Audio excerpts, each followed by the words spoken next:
Let us know where you're watching from in the comments below. The fluorescent lights of the corner stop gas station cast a harsh glow against the darkness of a cold December night in Chicago. Richard Wright had been working the night shift at this same station for the past 8 years, watching the city's stories unfold through his bulletproof glass window. But tonight would be different. Tonight would remind him why sometimes the smallest moments can change everything. It was nearly midnight, and the temperature had dropped below freezing. Richard's coffee had gone cold hours ago, just like it did every night. He'd been saving up for months, trying to scrape together enough money for his daughter's college application fees. Michelle Lewis, his only child, dreamed of becoming a doctor, and Richard would do anything to make that happen, even if it meant working double shifts at minimum wage. The station was empty except for the quiet hum of the refrigerators and the occasional flicker of the overhead lights that needed replacing. Richard had already counted the register 3 times, organized the candy bars twice, and was considering brewing another pot of coffee when he saw him, a man struggling with his car at pump number 4. Through the foggy window, Richard could make out the figure of an elderly man, Robert Mitchell, bundled up against the cold, his hands shaking as he tried to operate the pump. The old man's car was a beat-up sedan that had seen better days, its paint peeling and one headlight dimmer than the other. Richard hesitated for a moment. The company policy was clear: never leave the security of the booth during the night shift. Too many robberies, too many incidents. But something about the old man's desperate attempts to get the pump working pulled at his conscience. Grabbing his jacket, Richard made his way outside. The bitter wind bit at his face as he approached. Pump 4. "Evening, sir," he called out. "Having some trouble?" Robert Mitchell turned, his weathered face lined with worry.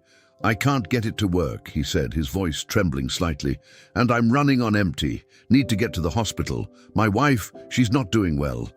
Richard's heart sank as he noticed the hospital visitor's pass, still clipped to Robert's jacket.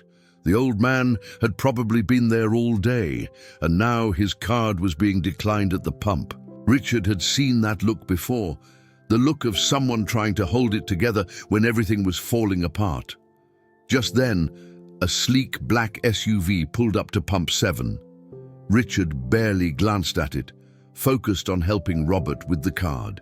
"Reader, let me try running it again," he offered, though he already knew it wouldn't work. "I don't understand," Robert muttered, more to himself than to Richard. "There should be money in the account. I just paid some bills, but there should be enough for gas." The wind picked up, carrying with it the sound of another car door opening and closing. Richard was about to offer to try a different pump when a voice spoke from behind them. "Everything okay over here?" Both men turned to find a tall figure approaching them. In the harsh, fluorescent lighting, his features were hard to make out, but there was something familiar about him. He wore simple clothes, jeans, a hoodie, and a baseball cap pulled low, but carried himself with an athlete's grace. "Just having some trouble with the pump," Richard explained, still trying to place why this stranger seemed familiar. The tall man looked between Richard and Robert, taking in the scene. The declined card, the hospital visitor's pass, the worry etched on the old man's face. Without hesitation, he reached for his wallet. "How much do you need to fill it up?" he asked Robert. The old man began to protest, but the stranger was already pulling out his card. "Please," he said, his voice gentle but firm. "Let me help. We all need a little help sometimes." Richard watched as the stranger not only paid for Robert's gas, but also helped him fill the tank, making sure the old man's hands weren't exposed to the cold any longer than necessary. They talked quietly as the gas pumped, about Robert's wife Angela, who was fighting cancer, about their 50 years of marriage, about the daily hospital visits that were draining both their energy and their savings. When the tank was full, Robert tried to thank the stranger, tears gathering in his eyes. The tall man simply shook his head, placing a hand on Robert's shoulder. "Just promise me you'll drive safe, sir, and tell Angela she's got people pulling for her." As Robert drove away, the stranger turned to head back to his own vehicle. That's when Richard finally got a clear look at his face under the lights, and recognition hit him like a thunderbolt. Standing before him was Anthony Davis, star player for the Lakers, in Chicago for an away game. But before Richard could say anything, Davis turned back. "Hey!" he called out, walking over to the booth where Richard had been working all night. "Let me get something from inside." Richard hurried back to his post, still processing what he had just witnessed. Davis browsed the snack aisles for a few minutes before approaching the counter with a handful of items. As Richard rang him up, Davis asked about the family photo tucked into the corner of the booth, the one of Richard and Michelle at her high school graduation. "My daughter," Richard said proudly. "She's applying to medical school, or trying to anyway. Application fees are something else." Davis nodded, understanding in his eyes. Then he did something that would change everything. But that part of the story, well, that was just the beginning of a night that would remind everyone who heard about it that sometimes angels wear basketball jerseys, and miracles can happen at midnight at a gas station on the outskirts of Chicago. The real question was, what would Anthony Davis do next, and how would it impact not just Richard's life, but an entire community? Because sometimes the biggest plays happen off the court, and the most valuable assists aren't counted in any stat sheet. Anthony Davis stood at the counter, his eyes still fixed on the family photo. There was something in his expression, a recognition of struggle, of sacrifice, of dreams that seemed just out of reach. He pulled out his phone, typed something quickly, then looked up at Richard. "How long have you been working here?" Davis asked, his voice casual but his eyes intent. 8 years, Richard replied, still trying to process that he was having a conversation with an NBA superstar. "Double shifts most days. Medical school isn't cheap, even just applying." Davis nodded slowly, then pulled something from his wallet. Not money, but a business card. "My foundation does scholarship work," he said, sliding the card across the counter. "Your daughter, what's her name?" "Michelle," Richard answered, his hands trembling slightly as he took the card. "Michelle Lewis. She's brilliant, always has been. Top of her class, volunteers at the free clinic on weekends. We just need a little help," Davis finished for him, echoing his words from earlier. "Sometimes we all do." Just then, the door chimed. A young woman in scrubs rushed in, her eyes red from crying. Nicole Logan. Richard recognized her from the morning shift. She headed straight for the counter, hardly noticing the tall figure standing there. "Richard," she gasped. "I just got word from the hospital. Mr. Mitchell, the old man who comes in for coffee every morning, his wife, she's not doing well. They don't think she'll make it through the night." Davis turned sharply at this news, his expression darkening with concern. "The man from earlier?" he asked. "With the car trouble?" Nicole finally seemed to notice who she was standing next to, her eyes widening in recognition. But before anyone could speak, Davis was already moving, pulling out his phone again. "Which hospital?" he asked. "Mercy General," Nicole replied automatically. "I volunteer there on weekends, that's how I know." Davis was already dialing. "Dr. James Hale," he said into the phone. "Yes, I know it's late. I need a favor." He stepped outside for a moment, his voice fading into the night air. Richard and Nicole exchanged glances, both unsure of what was happening. When Davis returned a few minutes later, there was a new energy about him. "I made some calls," he said simply.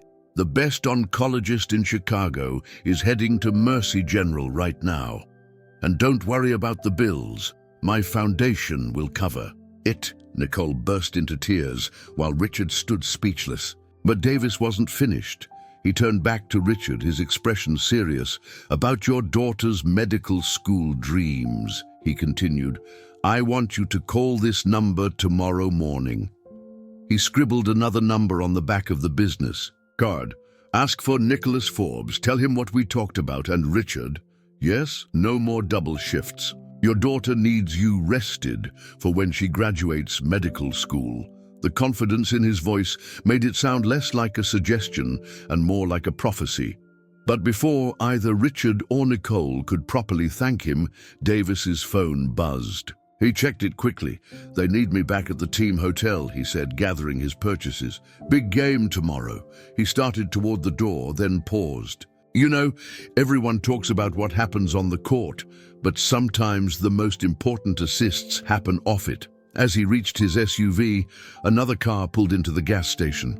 Lauren Dawson, a local news reporter, stepped out immediately. Recognizing the NBA star, she'd been following a different story, something about hospital funding, but suddenly found herself in the middle of something much bigger. "Mr. Davis," she called out, "what brings you to this part of town so late?" Davis glanced back at the gas station, where Richard still stood watching through the window, the business card clutched in his hand like a lifeline. "Just helping some fellow dreamers," he replied with a smile. "Sometimes that's all any of us need, someone to believe in our dreams as much as we do." Lauren's reporter instincts told her there was more to this story. But Davis was already driving away, leaving behind a gas station that would never be quite the same. What happened next would transform not just Richard and Michelle's lives, but an entire community. Because Anthony Davis hadn't just paid for some gas or promised to help one student. He had set in motion a chain of events that would remind everyone that true greatness isn't measured in points scored or games won, but in lives changed and dreams made possible. The next morning, as Richard ended his shift, his phone would ring. Nicholas Forbes would be on the other end, and the conversation they would have would change everything. But first, there was one more chapter to this night that no one could have predicted. Because at that very moment, Robert Mitchell was about to receive news at the hospital that would prove that sometimes miracles do happen at midnight, and sometimes they start with a simple act of kindness at a gas station. In the coming days, Lauren Dawson would piece together the full story, but even she couldn't have predicted how it would touch so many lives. Because while Anthony Davis may have left that gas station, his impact was just beginning to ripple through the community, touching lives in ways that no box score could ever capture. As the night shift drew to a close, Richard Wright stood at his counter, holding the business card that felt like a golden ticket to his daughter's future. Outside, the first hints of dawn were beginning to lighten the sky, and with them came the promise that sometimes the darkest hours really do come just before the brightest dawns. Nicole Logan, still wiping tears from her eyes, finally spoke. "You know what this means, right? Not just for Michelle, but for everyone." Richard nodded slowly. "It means dreams don't have to stay dreams. Sometimes they just need a little help to become reality." The gas station's fluorescent lights still hummed overhead, but somehow they seemed less harsh now. Because tonight, under their glow, something extraordinary had happened. A simple act of kindness had grown into something much bigger, something that would remind everyone who heard the story that sometimes the biggest victories in life don't come with trophies or championships, but with the simple recognition that we're all in this game together. And as the sun rose over Chicago, casting long shadows across the gas station's lot, the story of what happened that night was already beginning to spread, carrying with it a message that would resonate far beyond the basketball court. That true greatness isn't just about how high you can rise, but how many people you can lift up along the way. The morning sun painted Chicago's skyline in shades of gold as Richard Wright finally left his shift at the corner stop gas station. His replacement, Heather Martin, could hardly believe the story he'd just shared. But the business card in his hand and the security footage she'd watched proved it wasn't just another late-night tale. At Mercy General Hospital, something remarkable was happening. Dr. Paul Miller, the oncologist Anthony Davis had called in, stood in Angela Mitchell's room, reviewing her charts with an intensity that spoke of decades of experience. Robert Mitchell sat nearby, still processing the events of the night. "I don't understand," Robert said, his voice thick with emotion. "Last night they said there was nothing more they could do, and now—" Dr. Miller looked up from the charts, a cautious smile playing at his lips. "Sometimes all we need is a fresh set of eyes. There's a new treatment protocol we can try. It's experimental, but the success rates are promising." What Robert didn't know was that this particular treatment would normally cost more than he could earn in a lifetime. But in Anthony Davis's world, money wasn't the obstacle. Bureaucracy was. And he had spent his night making sure those obstacles disappeared. Across town, Michelle Lewis was just waking up in the small apartment she shared with her father. She checked her phone and found 17 missed calls, all from her dad. Her heart stopped, assuming the worst about his late-night shift, until she listened to his voicemail. "Michelle," Richard's voice cracked with excitement, "you're not going to believe what happened. Call me as soon as you wake up. Your dreams, they're not just dreams anymore." At the Lakers team hotel, Anthony Davis sat in a pre-game meeting, apparently focused on game strategies, but his mind kept drifting back to the gas station, to Richard's dedication, to Robert's love for his wife, to all the quiet heroes he'd met in the span of a few hours. His phone buzzed quietly. A text from Nicholas Forbes. "Already spoke to Richard. Everything's in motion, but you might want to see this." Attached was a link to a local news story. Lauren Dawson's voice filled the screen. In an extraordinary turn of events, what started as a simple act of kindness at a local gas station has evolved into something much bigger. Last night, NBA star Anthony Davis didn't just help a stranger in need. He set in motion a chain of events that's changing lives across Chicago. The story cut to interviews with hospital staff, with Nicole Logan speaking through happy tears about the Mitchells, about how Angela's treatment had been deemed terminal until Davis's intervention brought in one of the country's top oncologists. But it wasn't just about one family. The report continued, revealing that Davis's foundation had announced a new initiative, the Midnight Dreams program, inspired by that chance encounter at the gas station. The program would provide medical school scholarships to students from underprivileged backgrounds, with Michelle Lewis named as its first recipient. Back at the gas station, customers were pouring in, not just for gas or snacks, but to share their own stories. Heather Martin could barely keep up with them all. A young man named Justin Hernandez talked about how he'd been ready to give up on his nursing degree until he heard about Davis's program. An elderly woman, Patricia Cordova, spoke about her own battle with cancer and how stories like Angela Mitchell's gave her hope. By midday, the story had gone viral. Social media was flooded with Nashka Midnight Dreams posts, each one sharing tales of struggle, hope, and the power of unexpected kindness. The gas station had become a symbol, a reminder that sometimes the most meaningful moments happen in the most ordinary places. At the free clinic where Michelle volunteered, Dr. Kelly Anderson was reviewing the news with growing excitement. "Your father's night shift might just change medicine in Chicago," she told Michelle. "Do you realize what this means? With proper funding and support, we could expand our services, reach more people." Michelle could barely process it all. Just yesterday, she'd been wondering if she'd have to give up her medical school dreams. Now, not only were those dreams secure, but she was part of something bigger, something that could help others achieve their dreams too. Robert Mitchell sat by his wife's bedside, holding her hand as Dr. Miller explained the new treatment plan. Angela was awake now, her eyes brighter than they'd been in weeks. "Tell me again," she said softly, "about the young man at the gas station." "He was an angel in a Lakers cap," Robert replied, his voice thick with emotion. "But it wasn't just what he did for us.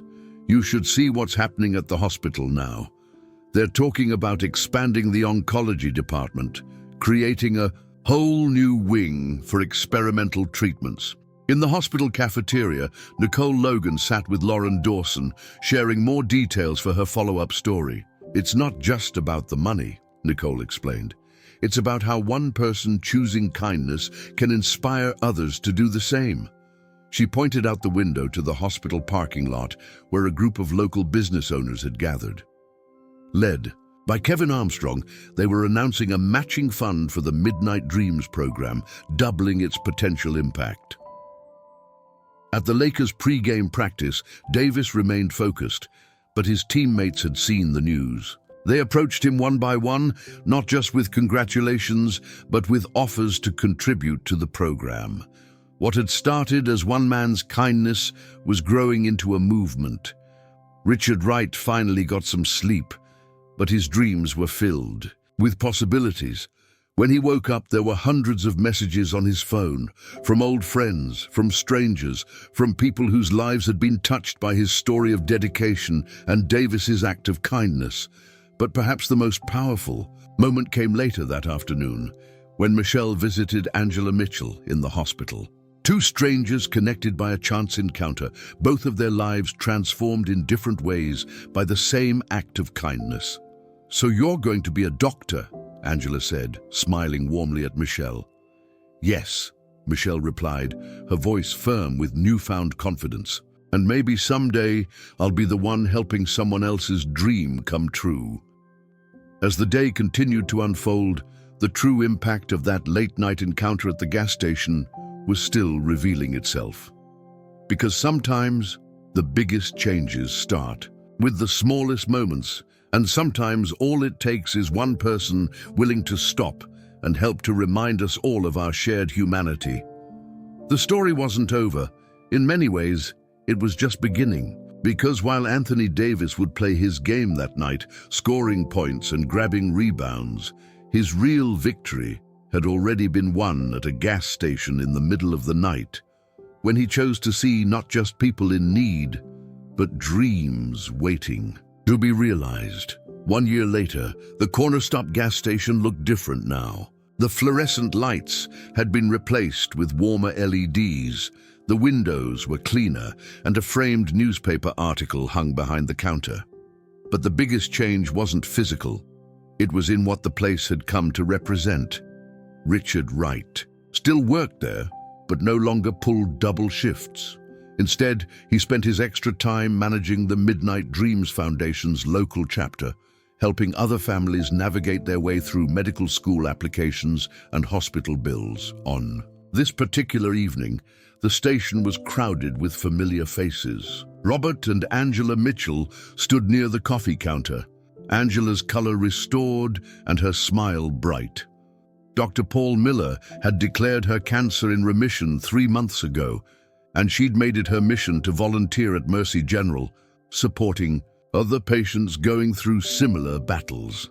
Michelle Lewis, now in her first year of medical school, adjusted her white coat as she prepared to address the gathered crowd. The gas station had become an unlikely community center, hosting monthly meetings for the foundation's beneficiaries and supporters. 1 year ago, Michelle began, her voice clear and confident.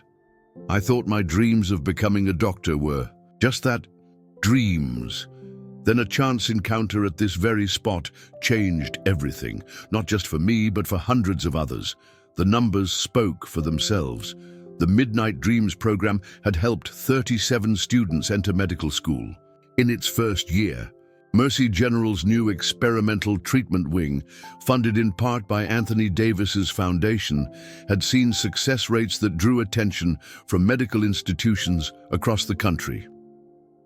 Lauren Dawson, who had broken the original story, stood in the back with her camera crew, documenting the anniversary gathering.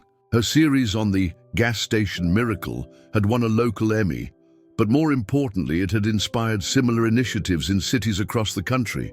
But tonight isn't just about celebrating what we've achieved, Michelle continued. It's about announcing what comes next. She gestured to Nicole Logan, who stepped forward with Dr. Kelly Anderson. The free clinic, where Michelle had once volunteered, was being expanded into a full community health center, with support from both the Lakers organization and local businesses. Sometimes the biggest dreams start in the smallest places, Nicole said, her eyes meeting Richard's across the room. Sometimes they start with a father working double shifts, or a husband trying to get gas to visit his sick wife, or an NBA star who chose to stop and help. The door chimed and the crowd turned. Anthony Davis ducked his head as he entered, accompanied by Nicholas Forbes. He hadn't planned to attend. The Lakers were in town for a game, but some moments demanded presence over preparation. I didn't do anything special that night, Davis said, his voice humble as he addressed the gathering. I just did what any of us should do when we see someone in need. The real heroes are in this room, the students working their way through medical school, the doctors trying new treatments, the families supporting each other through tough times. He turned to Robert and Angela Mitchell. How's that garden coming along? He asked, referring to the community garden Angela had started at the hospital, where patients could find peace and healing among the flowers. Blooming, Angela replied, with a knowing smile, just like all the dreams that were planted that night. Heather Martin, who still worked the morning shift at the gas station, brought out a cake decorated with the foundation's logo, a gas pump intertwined with a medical caduceus. It was a strange combination, but then again, this was a strange and beautiful story. We have another announcement, Nicholas Forbes said, stepping forward. The NBA has decided to make the Midnight Dreams program a league-wide initiative. Every team will partner with local gas stations and hospitals to create similar opportunities in their cities. The crowd erupted in applause, but Davis raised his hand for quiet. That's not all, he said, nodding to Richard. Mr. Wright, would you like to share the news? Richard stepped forward, standing next to his daughter. Starting next month, I'll be leaving my position here at Cornerstop. The foundation has asked me to travel to other cities, helping them set up their own programs. Turns out, all those years of night shifts taught me something about helping. Dreams find their way in the dark. Michelle hugged her father, tears in her eyes. Behind them, through the gas station window, the sunset painted the sky in shades of hope, the same colors that had marked the dawn after that fateful night a year ago. Dr. Paul Miller raised his coffee cup in a toast. To the night shift, he said with a smile, where miracles happen at midnight. The gathered crowd repeated the toast, but Angela Mitchell added softly, and to the people who stop to help, even when they don't have to. As the celebration continued, Lauren Dawson turned to her camera one last time. 1 year ago, a simple act of kindness at a gas station sparked something extraordinary. Today, that spark has become a flame, lighting the way for dreamers across the country. It reminds us that sometimes the most powerful changes don't happen in boardrooms or on basketball courts, but in quiet moments when one person chooses to help another. Anthony Davis slipped quietly to the back of the room, watching as the community he'd helped create continued to grow and strengthen itself. On his wrist was a simple bracelet, a gift from Angela Mitchell made during her hospital stays. It reduced dreams, fuel, hope. Tomorrow, he would play another basketball game. He would score points, grab rebounds, and maybe even win. But his greatest victory was already here, in this transformed gas station, where dreams that once seemed as distant as stars now felt as close as the next heartbeat. Richard Wright took one last look around his longtime workplace at the faces of people whose lives had been changed, at the future medical professionals who would go on to change countless other lives. He thought about all the nights he'd spent behind that counter, never knowing that his dedication would inspire an NBA star to stop and help, never imagining that his quiet perseverance would become part of a story that would change so many lives. Let us know in the comments. Lauren's voice carried over the crowd. Has a stranger's kindness ever changed your life? Because sometimes the biggest assists don't happen on the court, and sometimes the most valuable players are the ones who show us that every dream, no matter how distant, deserves a chance to shine. The gas station's lights glowed warmly against the gathering dusk, a beacon of hope for dreamers everywhere, reminding us all that sometimes the most extraordinary stories begin in the most ordinary places, and that kindness, like dreams, has a power all its own to light up the darkness.